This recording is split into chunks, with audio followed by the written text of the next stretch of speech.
Merci de nous rejoindre sur UFC Africa TV, nouveau journal, voici les titres. Édition 2020 de la Journée internationale des droits de l'homme, le Conseil national de Côte d'Ivoire appelle le gouvernement à renforcer le dialogue politique. Dans le sous-quartier de Makori à Numombo, population et automobilistes se plaignent de l'état de dégradation avancée des voies. L'Organisation mondiale du commerce a débattu ce jeudi d'une exemption des droits de propriété intellectuelle sur les vaccins anti-Covid pour les rendre plus accessibles. Et puis à la fin de ce journal, notre dossier culture que nous propose la rédaction chaque vendredi. Aujourd'hui, on parle des tendances capillaires en Afrique. À tout de suite. Mais d'abord, on ouvre avec la Journée internationale des droits de l'homme. Bonsoir à tous et merci d'être avec nous. Renforcer le dialogue politique en l'élargissant à d'autres acteurs, c'est ce qu'a déclaré le Conseil national des droits de l'homme de Côte d'Ivoire. Dans son rapport, il invitait les leaders politiques à s'impliquer dans le dialogue politique en vue d'un climat social apaisé. Rappelons que la Journée internationale des droits de l'homme, c'était ce 10 décembre.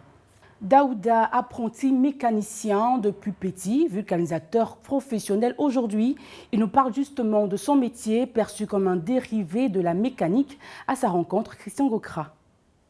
Au quartier Numombo de la commune de Makori, fief de la vente des pneus neufs ou d'occasion, les vulcanisateurs sont aux aguets. Cette activité est exercée jour et nuit pour le bonheur des automobilistes. Le vulcanisateur, c'est celui qui répare les pneus, vente de pneus, et puis dépannage de batterie, vente de batterie. En matière, c'est qu'il y a d'une voiture. Bon, moi, c'est depuis l'âge de 94. Je suis dans ce métier. Voilà. Et dans ça jusqu'en 2020. Et je continue de là. J'étais petit, j'ai appris ça depuis l'âge de 10 ans. Aujourd'hui, en tout cas, ça me rassure. Au niveau de ma famille, il n'y a pas de souci. Chez nous, quand on veut vous vendre des pneus, on vend un pneu front sur voie. Mais selon eux, quand ils n'ont pas de moyens pour acheter un pneu front sur voie, ils achètent un deuxième main. C'est juste un dépannage. Maintenant, si ils se dépannent avec ça pour longtemps, c'est celui qui n'est pas trop garanti selon lui-même. Sur rendez-vous ou de façon inopinée, le client trouve toujours satisfaction à cause de la dextérité du travail. Les vulcanisateurs en effet apprêtent en amont leurs matériaux pour un travail rapide et efficace. On gratte à l'intérieur. Oui. Ouais, se fait, on la chauffe. Oui. On dépose le pneu comme ça. Le pneu est déposé. On prend une pince pour attraper le fer et on la met à l'intérieur. Là-bas, fini de le serrer, on retire le pneu comme ça. C'est pour à 2 secondes, 3 secondes. La vulcanisation est considérée par les automobilistes comme protectrice des engins roulants et bien entendu garant des bons pneus, de la circulation et de la sécurité routière. Partons à Numombo où l'état de dégradation des voies est avancé. Denis Koumande fait le point.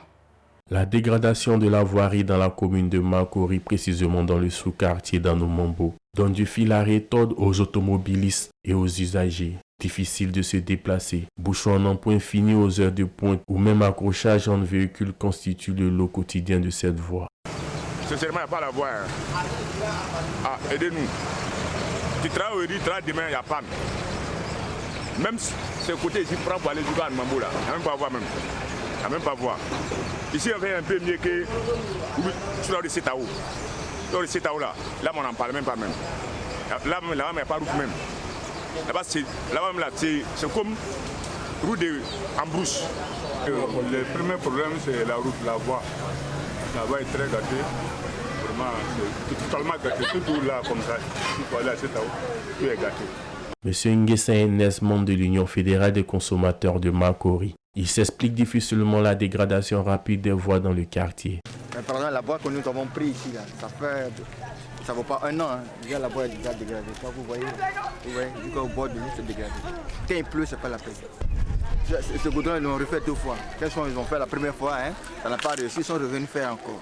Mais c'est toujours que c'est toujours les mêmes problèmes que Le village d'Anoumambo est un quartier célèbre où s'organise régulièrement le festival des musiques urbaines d'Anoumambo, le FEMUA. Un festival qui draine du monde tant au niveau national qu'international. Les voix de ce quartier représentent donc des vitrines de la Côte d'Ivoire. Mairie, district, ministère ou bienfaiteur, peu importe à qui incombe la tâche de réhabiliter ces voix. La beauté du cadre de vie et le bien-être des populations et la notoriété d'Anoumambo méritent bien des sacrifices d'où qu'elles viennent. À présent, parlons du Tchapalo. C'est une bière traditionnelle locale dont la consommation prend de plus en plus d'ampleur en Côte d'Ivoire. Vous comprendrez pourquoi dans cet élément de Christian Gokra. Le Tchapalo est obtenu à partir des fermentations de sorgho, de maïs ou de mil, toutes des cultures du nord de la Côte d'Ivoire. La préparation de cette bière traditionnelle répond à plusieurs processus. Quand on commence pour faire le Tchapalo là, on prend les grains de mil, on met dans la barrique, on met l'eau dedans. Quand on finit de mettre dans le soir, on récupère, on met pâté, on couvre avec les sacs. Quand on finit de couvrir, ça pousse, on récupère, on met dans le soleil. Quand on finit de mettre dans le soleil, si c'est sec, on s'en dans le moulin, on s'en écraser. Quand on finit d'écraser, on vient, on met dans les deux barils comme ça. Bon, son nom là, c'est un truc c'est un gombo, ça glisse. Donc quand on finit, on met dedans. Si c'est bien posé, on récupère l'eau là, on met dans le barrique. Ce qui reste en bas là, on met dans les marmites, dans les 4 marmites, on prépare. Quand on finit de préparer, le soir, on ramasse tout, on met ensemble dans l'eau là même, on met tout ensemble, on met ça là-dedans. Gombo là-dedans, ça pose bien. Matin, quand on vient, on récupère l'eau là aussi, on met dans la marmite encore. On prépare encore. Ça soigne bien même. Quand tu as le début des palus là, tu bois ça là, tu pisses normalement, ça dégage. Surtout son eau là, mais si tu prends même, tu te poses à la maison, tu bois ça même, c'est trop bon. Ça soigne. Très prisée par la population ivoirienne, cette boisson venue du Nord possède des valeurs nutritives et thérapeutiques qui contribuent à améliorer le régime alimentaire des populations consommatrices. Le Tchapalo, bon, je pense que c'est nourrissant, mais c'est de l'alcool. C'est nourrissant. C'est un peu moins cher, mais ça dépend de la préparation. Quand c'est bien fait, tu manges, tu n'as plus faim. Et ça soigne aussi. Ça soigne le palu. Et quand tu es un peu constipé, tu consommes, tu vas bien à la selle. C'est très bon. Le Tchapalo peut être consommé par toutes les couches socio-professionnelles. Il ne fait pas de différence entre le genre masculin et féminin. Et mieux encore, pas besoin de grands moyens pour planer dans ces effluves enivrants. Un plan de sécurisation des fêtes de fin d'année dénommé Mirador 2020 a été mis en place par le Conseil national de sécurité ce jeudi 10 décembre. Un plan qui permettra de déployer plus de 17 000 forces de défense et de sécurité sur tout le territoire ivoirien. Par ailleurs, l'utilisation des pétards est interdite sur le territoire depuis le 7 décembre jusqu'au 31 janvier 2021. Toujours dans l'axe de l'actualité, la Covid-19 et ses vaccins, l'Organisation mondiale du commerce débat d'une exemption des droits de propriété intellectuelle sur les vaccins anti-Covid pour les rendre plus accessibles. Landry Ponou. Comment augmenter la production de vaccins contre le Covid-19, surtout dans les pays en développement? À cette question, l'Inde et l'Afrique du Sud donnent une piste de réponse. Selon ces deux pays, il faut exempter de droits de propriété intellectuelle les vaccins anti-Covid. En d'autres termes, plus facile et plus libre sera le partage de connaissances, plus rapide sera la démultiplication des sites de production. Dans cette démarche, l'Inde et l'Afrique du Sud sont soutenus par une centaine de pays. Le directeur général de l'Organisation mondiale de la santé abonde aussi dans le même sens. Selon lui, l'initiative devrait permettre de rendre disponible et surtout à coût abordable le vaccin anti-Covid pour ceux qui en auront besoin. Si la proposition est soutenue par les pays en développement, elle est par contre rejetée par les pays où fleurissent les groupes pharmaceutiques. Mais rien n'est encore joué, on en saura plus après le Conseil général de l'OMC, l'Organisation mondiale du commerce, qui est l'organe suprême de décision. Le Sénégal, de son côté, fait face à une deuxième vague de Covid-19. Hier, le nombre a augmenté de 101 cas. Alors, comment réagit le gouvernement? On le voit avec Denis Kouman. Pas de nouvelles mesures restrictives pour l'heure, mais plutôt la tolérance zéro pour le port du masque. Interrogé sur les éventuels liens entre la relative fraîcheur actuelle au Sénégal et l'augmentation des cas, qui passe à 101, dont 46 guéris et 2 décès, le ministère de la Santé a indiqué qu'aucune étude ne permet de l'affirmer scientifiquement. En revanche, il reconnaît qu'il y a un relâchement des populations dans la lutte contre la pandémie. À moyen terme, le Sénégal se prépare à acquérir le vaccin de la COVID-19, qui sera la solution. Un espoir selon le ministre de la Santé. Le Sénégal n'a pas choisi de laboratoire à ce stade, mais participe au mécanisme international pour des achats groupés de vaccins. Dans cette perspective, les autorités sanitaires réfléchissent aux groupes cibles qui seront vaccinés en priorité, notamment le personnel de santé, les personnes âgées ainsi que les patients souffrant de comorbidités.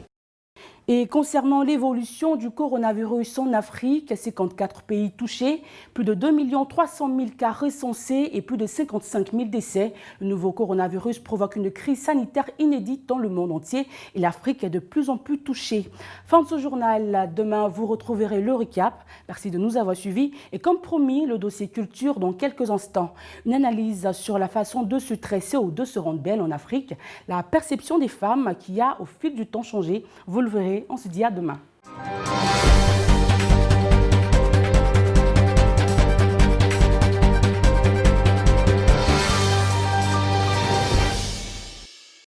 Les femmes africaines, avec leurs traits sénates distinctives, sont aujourd'hui des beautés en voie de disparition. Les Africaines, dans leur majorité, se sont reconverties à l'artificiel. Les cheveux défrisés et les perruques sont désormais indispensables pour suivre la tendance et se sentir belles. Les cheveux naturels, les boules avec les fils là. Bon, moi je pense que on n'en voit plus parce qu'il y a des gens qui n'aiment plus. Du moment que le nappy maintenant est sorti là, les gens ne veulent plus faire ça maintenant. Le nappy justement, parlons-en. Nappy, c'est cheveux naturels. Nous sommes africains. On veut montrer au monde entier qu'on est africain. Donc c'est pourquoi nous on lutte contre cheveux frisés et on fait spécialement nappy locks ici. Bon, c'est pas tout qui est naturel, mais souvent on ajoute des mèches pour que ça soit touffi parce qu'il y a des gens qui ont cheveux mais c'est pas touffi. Donc on ajoute des mèches pour que ça soit beau, joli, ça ressemble à naturel. On réalise alors que se tresser avec des mèches ou mettre des perruques ne sert pas uniquement à se faire joli, mais aussi à dissimuler ses défauts capillaires. En tout cas, j'ai perdu mes cheveux, raison pour laquelle je mets les perruques.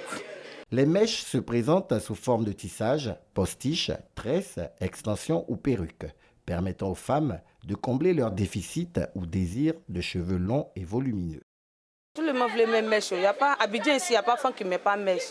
Ça sort la beauté, quoi. Ça cause ça, les gens ne veulent pas laisser ses cheveux crépus. Des fois que les clients viennent ici, mais ils paient les mèches et puis ils paient les perruques dans notre main.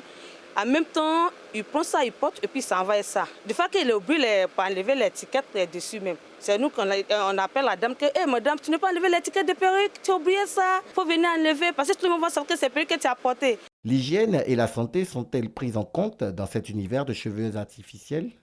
Concernant le tissage, le problème se poserait avec les aiguilles qui sont utilisées. Si ce n'est pas une aiguille pour une seule personne, mais les perruques, le plus souvent, il faudrait penser à les faire sécher, à les nettoyer de temps à autre. Parce que quand c'est posé sur la tête, les cheveux qui sont en dessous doivent pouvoir être bien respirer, mais doivent pouvoir être dans un environnement quand même propre. L'entretien des mèches et des perruques nécessite les mêmes soins que les cheveux naturels. Et d'ailleurs, à quoi bon tous ces artifices quand on sait que la beauté se trouve dans l'œil de celui qui regarde?